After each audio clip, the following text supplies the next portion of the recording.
الحمد لأہلہ والصلاة علی اہلہا اما بعد۔ مسائل روزہ: وہ اعذار جن کی وجہ سے روزہ نہ رکھنا یا توڑ دینا جائز ہے۔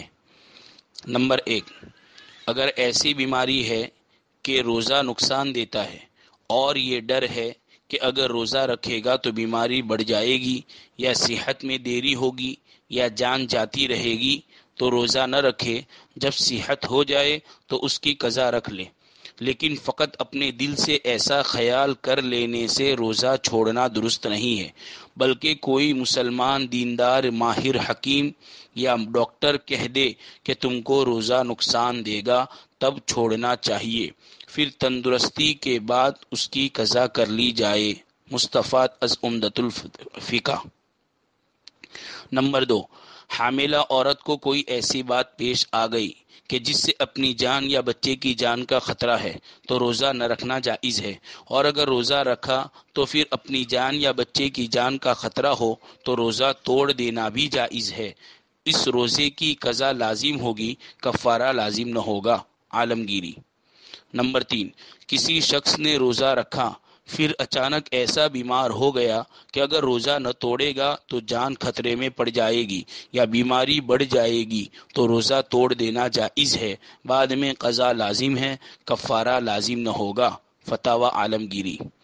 نمبر 4، ذیابیطس کے مریض نے روزہ رکھا، اچانک پیاس کی شدت سے بے تاب ہو گیا کہ اب جان کا خطرہ ہے یا بیماری بڑھ جانے کا اندیشہ ہے تو روزہ توڑ دینا جائز ہے، بعد میں قضا کرنی ہوگی، کفارہ لازم نہ ہوگا۔ شامی۔ بیماری میں چھوٹے ہوئے روزوں کی قضا یا فدیہ: اگر بیماری کی وجہ سے رمضان میں روزے نہیں رکھے تو ان روزوں کی بعد میں قضا کرنا ضروری ہے۔ جب تک ان روزوں کو قضا کرنے کی طاقت ہو تو روزوں کے بدلے فدیہ دینا معتبر نہیں ہے۔ روزوں کا فدیہ اسی وقت معتبر ہوتا ہے جبکہ انسان بیماری یا ضعف کے اس مرحلے پر پہنچ جائے کہ زندگی بھر روزہ رکھنے کی طاقت نہ رہے۔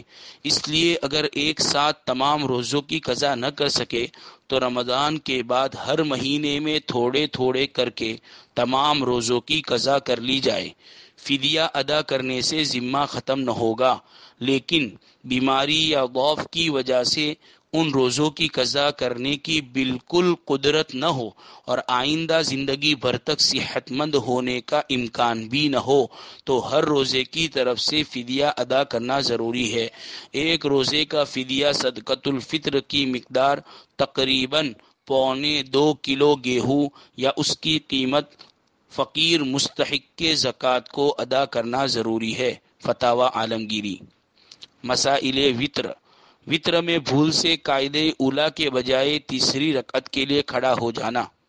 اگر کوئی شخص وطر پڑھتے ہوئے قاعدہ اولیٰ کے بجائے تیسری رکعت کے لیے کھڑا ہو گیا تو اسے چاہیے کہ قاعدے کی طرف نہ لوٹے بلکہ نماز پوری کر کے سجدہ سہو کر لے، لیکن اگر قاعدہ اولیٰ کی طرف لوٹ گیا اور قاعدہ کر کے پھر تیسری رکعت کے لیے کھڑا ہو کر نماز پوری کی تو بھی راجح قول کے مطابق سجدہ سہو کے ساتھ نماز درست ہو جائے گی۔ شامی۔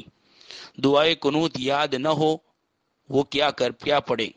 جس شخص کو دعائے قنوت یاد نہ ہو وہ دعائے قنوت یاد کرنے کی مسلسل کوشش کرتا رہے اور یاد نہ ہونے تک 3 مرتبہ اللہم اغفر لی پڑھے، یا ربنا آتنا فی الدنیا حسنہ وفی الآخرۃ حسنہ وقنا عذاب النار پڑھے، یا ربی یا ربی یا ربی 3 مرتبہ پڑھ لے۔ مراکع الفلاح۔ امام صاحب نے وطر میں دعائے قنوت نہیں پڑھی اور رکوع میں چلے گئے اور مقتدیوں میں سے بعض نے رکوع کیا اور بعض نے رکوع نہیں کیا، اس کا حکم۔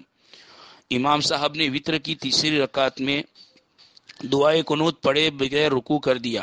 امام صاحب کے ساتھ نچلے حصے میں نماز پڑھنے والوں نے بھی رکوع کر دیا، البتہ اوپر کے منزلے والے مقتدی تکبیر کہہ کر دعائے قنوت پڑھنے لگے۔ پھر جب امام صاحب نے سمیع اللہ لمن حمیدہ کہا تب اوپر منزلے والے مقتدیوں کو علم ہوا کہ امام صاحب نے تکبیر کہہ کر دعائے قنوت نہیں پڑھی بلکہ رکوع کر دیا ہے۔ پھر امام صاحب کے رکوع کے بعد اوپر کے منزلے والے بعض مقتدیوں نے رکوع کر کے سجدہ کیا اور بعض مقتدیوں نے رکوع کیے بغیر سجدہ کیا تو امام صاحب کی نماز صحیح ہو گئی، اور جس نے امام صاحب کے ساتھ یا امام صاحب کے رکوع کرنے کے بعد رکوع کیا ان سب کی نماز بھی صحیح ہو گئی، لوٹانے کی ضرورت نہیں ہے۔ لیکن جن مقتدیوں نے رکوع نہیں کیا ہے ان کی نماز فرض یعنی رکوع چھوٹ جانے کی وجہ سے صحیح نہیں ہوئی، ان کو نماز لوٹانا ضروری ہے، اور امام صاحب اخیر میں سجدہ سہو کر لے، کیونکہ دعائے قنوت پڑھنا واجب ہے، اور واجب بھول سے چھوٹ جانے سے سجدہ سہو واجب ہوتا ہے۔ فتاوی رحیمیہ۔